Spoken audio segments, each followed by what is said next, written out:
He never raised his voice, he never touched the weapon. But a few words, people killed, people broke, people died.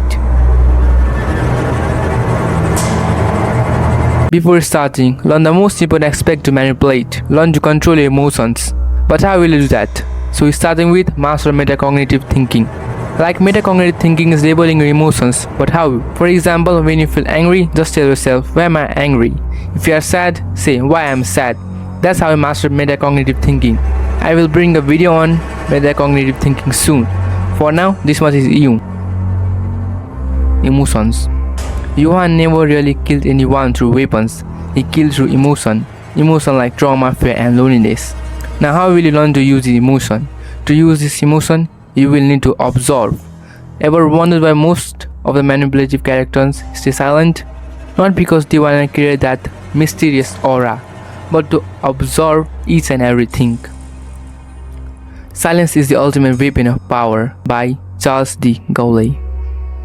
That's why I say to master emotions. Once you learn to stay calm and control emotions, you can observe everyone and use this silence in your power. I already covered 2 videos on my channel about trust, fear and greed, as they are the core emotion to manipulate someone. So just watch those videos. Now let's learn to isolate your victim, create loneliness.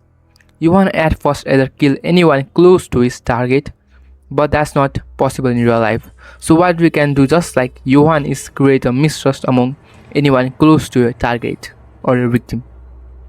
For example, take a girl who has problem with his family members.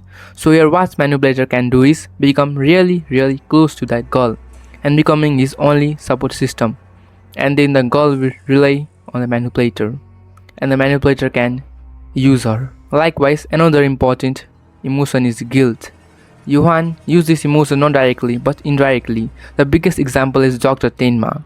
Johan let that guilt sink inside Tenma's head, and due to constant thought of Johan and the murders he did, now how can you do the same thing for a victim? Let's take an example of Jim Jones, one of the biggest cult leader and mass murderer. Jim Jones often blamed individuals for hurting the community.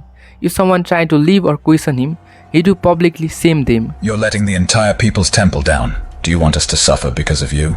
Result, people stayed there just to die. Not because of their beliefs, but because of the guilt. And that's how thousands of people died. Now, like we had learned many things of manipulation like blame shifting, guilt tripping, isolating. Now let's deep dive into Johan's way of manipulating. Johan, he reflected back what his victim wanted to see. A kind soul, a listener, someone who understands them. He was warm-hearted to be and cold when it was time to dispose his target. He saw their fears, dream, regret and became whatever filled that void. After all, what a human wants is to be understood. And if you can understand a human being and their feelings, you can manipulate anyone in this world.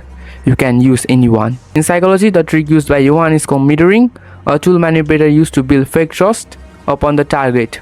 The victim thinks that you understand them, but you are just using them. And one of the biggest lies that I have heard on YouTube is that mirroring is just about copying body language. Yes, it's the 50% of this technique. And the full 100% to use this technique is understanding the target. You copy their body language and etc. to make the target comfortable around you. And once he's comfortable around you, the target will expose his feelings and everything deep inside his heart. And slowly the trust will build and you can manipulate them. So yeah, that's how you use this technique of mirroring. Doubt. After creating connection and building trust, Johan planted a small seed in their head. He never yelled at anyone, he never forced anyone. He just let the doubt grow in their head. And soon the victim questioned everyone, friends, family, themselves. Johan didn't destroy people, he gave them the tools to destroy themselves. And if you want to do the same, learn to ask questions of topic, create an aura of mystery by being silent, and learn to be unpredictable. How? By not repeating the same habit patterns. One day you are kind and the next day you aren't. The thing about Johan is he seemed like he was kind, helping and warm around his victims. And sometimes he built fear in his victims by being cold. And sometimes when the work is done, he disposed them without a single clue. To manipulate, don't force anyone, make them obey you indirectly. Now you have understand Johan's psychology.